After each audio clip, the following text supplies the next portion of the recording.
लाग्ने लामखुट्टेले टोकेर मलेरिया हुने होइन, त्यस्तै प्रकारले अब टिबी हुने यस्तो खालको रोगहरू मात्र होइन, न्युमोनिया हुने, ब्रोन्काइटिस हुने मात्र होइन कि अन्य प्रकारका रोगहरू, मुटुको रोग, किडनीको रोग, दिमागको रोग, फोक्सोको रोग, विभिन्न प्रकारको रोगहरू पनि यो सरसफाइको कारणले हुने अन्य प्रकारका जुन शरीरमा पर्ने असरहरू छ त्यसबाट हुन्छ। नम्बर 1 हामीले देखेको सरसफाइको एकदमै ठुलो कमी छ। त्यसपछि नम्बर 2 बालबालिकाको हामीले जुन देख्यौँ नि खाना जुन छ, खाना एकदमै अस्वस्थकर छ। जुन हामीले स्वस्थ खानेकुरा खाने, पौष्टिक खाना खाने, खानाले चाहिँ शरीरलाई धेरै असर पार्छ।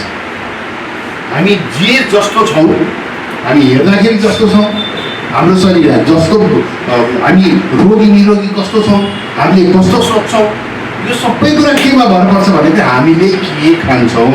हामीले जे खान्छौँ हामी त्यस्तै भन्छौँ। अनि बालबालिकामा हामी के देख्छौँ, उनीहरूको खानपान एकदमै अस्वस्थकर छ। धेरै जसोले फास्ट फुड खान्छ, स्कुलको प्राङ्गणमा, स्कुलको क्यान्टिनमा र स्कुलको बाहिर बेच्न राखेका कुराहरू, बालबालिकाले जुन टिफिन खान्छ नि त्यो देख्दाखेरि दिक्क लाग्छ। जम्मै रोग लाग्ने खानेकुरा मात्रै छ। शरीरलाई निरोगी बनाउने, बलियो बनाउने खानेकुरा छैन कि रोग निम्त्याउने खानेकुरा मात्रै छ। त्यस्तै खानेकुरा उनीहरूलाई मनपर्छ र त्यस्तै खानेकुरा खानको लागि उसका बा आमा दिदी बहिनीहरूले पनि निरुत्साहित गर्नको सट्टा उल्टो गरिराखेको हामी देख्छौँ। चाउचाउ खान दिने, त्यो पकाइरहेको त्यो एकदमै चिल्लो नराम्रो तेलमा पकाइरहेको पकौडा भयो, त्यस्तै प्रकारका समोसाहरू भए जुन चाहिँ एकदमै त्यो चिल्लोमा भएका खानेकुराहरू बच्चाहरूले खाइरहेको हामी देख्छौँ। त्यसपछि दोस्रो कारण मैले भने खानपान।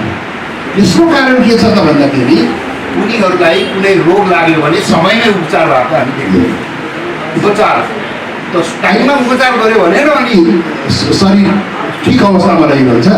टाइममा उपचार छैन, रोग लाग्यो भने त्यो रोग जबसम्म छिप्पिएर बढेर एकदमै अब बच्चालाई हिँड्नै गाह्रो, काम गर्नै गाह्रो, सुत्न उठ्नै गाह्रो हुँदैन, तबसम्म अभिभावकले चिकित्सक कहाँ लगेर उपचार गराएको हामीले पाएनौँ। रोगलाई त्यत्तिकै छोडिदिएको पाएँ। टाइमली डायग्नोसिस र ट्रिटमेन्ट छैन भनेपछि यो 3टा कारणहरू हामीले देख्यौँ। एउटा खाना ठिक छैन, अर्को हाइजिन ठिक छैन, अर्को टाइमली ट्रिटमेन्ट छैन। यो बच्चाहरूमा हामीले देखेको थियो। अब म अलिकति ठुलोतिर आउँ। हामीलाई चिन्ता के लाग्छ त भन्दाखेरि हामीहरू अस्पतालमा काम गर्छौँ, क्लिनिकमा हामी काम गर्छौँ। हामी के देख्छौँ त भन्दाखेरि मुटुको रोग लागेर आउने बच्चाहरू मात्र होइन कि ठुला व्यक्तिहरू धेरै छ। हिजो आज हार्ट एट्याक भएर आउनेहरू धेरै हुनुहुन्छ। अस्पतालमा पुग्दै कैयौँ मान्छेहरूको मृत्यु भइराखेको हामी देख्छौँ। त्यसैले के त भन्दाखेरि हामीलाई एउटा चिन्ताको विषय के हुन्छ भने किन त यो क्षेत्रमा मुटुको रोगीहरू बढिराखेको छ। अब यो बढ्नुको पछाडि जसरी मैले बच्चाहरूमा मुटुको रोगी धेरै हुनाको कारण मैले बताएँ 3वटा कारण, त्यस्तै प्रकारले यो ठुलो व्यक्तिहरू धेरै चलन छ। पानमा मिसाएर चाहिँ धेरै सुर्तीजन्य पदार्थहरू पानमा मिसाएर खाने चलन छ। त्यसैले एउटा अर्को मुख्य कारण रोग लाग्नको पछाडि एउटा सुर्ती, त्यस्तै सुर्ती, चुरोट, जेसुकै भनौँ हामी, टोब्याको। यो दोस्रो कारण हामीले देखिरहेको छ। एउटा कारण खानपान हो, अर्को सुर्ती हो र अर्को के हो त भन्दाखेरि अब अहिले अब वातावरण पनि यहाँ धेरै प्रदूषित आएको छ। पल्युसन, बाटोघाटो हुन त अब अहिले अब यसपालि आउँदा त हामीले धेरै राम्रो देख्यौँ। बाटोघाटोको धेरै सुधार भएको छ। यहाँ पोखरीहरू पनि पहिला कस्तो फोहोरो हुन्थ्यो, अहिले पोखरीहरू सुधार भएको हामीलाई खुसी लाग्यो। ढलहरू पनि बजारमा पुरा ढलहरू हुन्थ्यो, अब त्यो ढलहरू छोपिएको हामीले देख्यौँ। र हाम्रो साथीहरूले के पनि भन्नुभयो भने यहाँ त लामखुट्टे पहिलाभन्दा कम लागेको छ। त्यो खुसीको कुरा पनि म तपाईँलाई सुनाउँछु कि पहिलाभन्दा लामखुट्टे अलिक घट्यो कि ढल अलिकति छोपिएर। यो सकारात्मक पक्ष भए पनि अझै पनि हामी के देख्छौँ त भन्दाखेरि यो क्षेत्रमा यो प्रदेश नम्बर 2 मध्य प्रदेशमा आउँदाखेरि जहिले पनि हामीलाई लाग्ने चिन्ताको विषय भनेको यहाँको सरसफाइ नै हो। एउटा ठुलो व्यक्तिहरूमा पनि सरसफाइ हामी जता जान्छौँ फोहोर देख्छौँ। यो सरसफाइले गर्दाखेरि हामीलाई रोग लाग्छ। जब सरसफाइमा कमी हुन्छ त्यो रोग त्यसरी ठुलो मान्छेलाई पनि प्रभाव पार्ने एउटा कुरा सरसफाइ, वातावरणीय प्रदूषण छ, शक्ति, त्यस्तै प्रकारले रक्सीको सेवन अनि आहार, अस्वस्थकर आहार। अब मानसिक तनावको कुरा, मान्छेमा आउने मोटोपनको कुरा, एक्सर्साइज नगर्ने कुरा, त्यो सब आफ्नो ठाउँमा छ। यो यहाँ पनि छ प्रशस्त मात्रामा। तर म आज तपाईँहरूसँग यो छोटो समयमा खालि एउटै विषयमा मात्रै कुरा गर्छु, त्यो खानपान। किनभने बच्चाहरूमा पनि देखिएको मुटुको रोगको एउटा प्रमुख कारण उनीहरूको खानपान छ। खानपानले गर्दा उनीहरूको स्वास्थ्य राम्रो हुन पाएन, इम्युनिटी पावर घट्यो अनि रोग लाग्यो उनीहरूलाई। यस्तै प्रकारले ठुलो मानिसहरूलाई पनि तपाईँ हामी उनीहरूको ठुलो मान्छे भन्नाले हामीले के भन्छौँ भन्दाखेरि 18 वर्षभन्दा माथि 18 वर्षभन्दा माथिको व्यक्तिहरूमा अहिले रोग लाग्नुको एउटा पछाडि अस्वस्थकर खानपान हो भन्ने कुरा प्रमाणित भएको अवस्था छ। र म आज तपाईँहरूसँग यही विषयमा मात्रै त्यसको लागि म धन्यवाद दिन चाहन्छु। एउटा पहिला त अब वनस्पति घिउ पाउनै छोडेको छ मेरो विचारमा। त्यसको सट्टामा के आएछ, फर्चुन, त्यो सोयाबिनको तेल अहिले चाहिँ त्यो चाहिँ बेसी युजमा भइरहेछ। त्यो कतिको चाहिँ राम्रो छ नराम्रो छ त्यसमा अलिकति प्रश्न पार्नको लागि मैले भने। दोस्रो कुरा हाइड्रोजनको कुरा जुन गर्नुभयो नि सबले, त्यस सन्दर्भमा अहिले मलाई लाग्छ आधुनिक समयमा सम्पूर्ण किचनमा चिम्नी हुन्छ।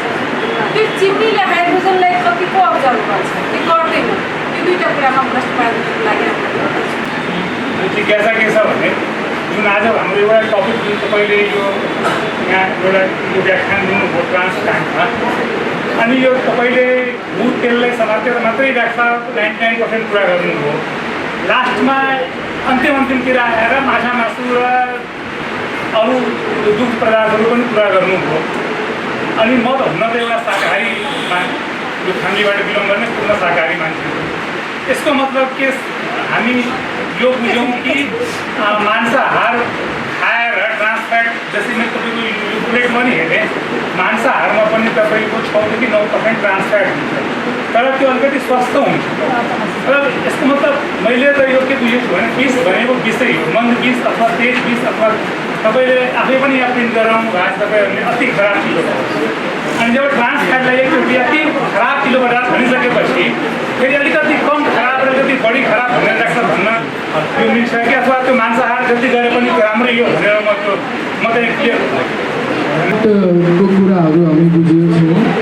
यसमा हामीले किन्नुपर्ने तेलहरूको अप्सनहरू के छ अहिले जुन तेल किन्न पाइन्छ कि सबैजना त मिलबाट तेल ल्याउन पाइन्छ कि पाइँदैन, मिलमा गएर आफै पिसाएर कि त्यो पनि शुद्ध हो कि होइन, त्यो कसरी कहाँ गएर त्यो किन्नुपर्छ त्यसको पनि अलि बुझ्नु पर्यो।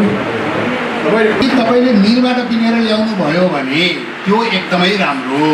तपाईँले बजारमा गएर बोतलको रिफाइन्ड ओइल किनेर ल्याउनु भयो भने त्यो नराम्रो। तर रिफाइन्डै ओइल किनेर तपाईँले ल्याउनुभयो भने पनि त्यसलाई एकपल्ट मात्रै तताएर तपाईँले प्रयोग गर्नुभयो, तपाईँ ट्रान्सप्लान्टबाट बच्नुभयो। होइन, तपाईँले धेरै तताउनु भयो, जति धेरै तताउनु भयो त्यति ट्रान्सप्लान्ट तपाईँले खानुहुन्छ। मिलैबाट किनेर ल्याएकोलाई पनि अब बजारबाट किनेर ल्याएकोलाई 2 चोटि तताउँदाखेरि त्यहाँ ट्रान्सप्लान्टको मात्रा बढ्दै जान्छ भने मिलबाट बनाएर ल्याएकोलाई 4 चोटि तताउँदाखेरि ट्रान्सप्लान्टको मात्रा बढ्दै जाला। किनभने मिलबाट ल्याएको शुद्धमा चाहिँ अरू कुरा मिसिएको, प्रिजर्भेटिभहरू मिसिएको हुँदैन। बजारमा बोतलमा किन्नेमा चाहिँ प्रिजर्भेटिभहरू त्यसलाई प्रशोधित गर्दाखेरि मिसाएको हुन्छ, त्यसले पनि हानि गर्छ। त्यस कारणले अब यहाँ मिल कहाँ कहाँ छ, मिल खोज्न पर्यो। यदि मिलहरू छैन भने मिलको स्थापना गर्नु पर्यो, त्यहाँ गएर टोली गएर पिन्नु पर्यो, भटमास गएर पिन्नु पर्यो, त्यही गएर पिनेर तेल थापेर ल्याएर बजार के अरे भान्सामा प्रयोग गर्नु पर्यो।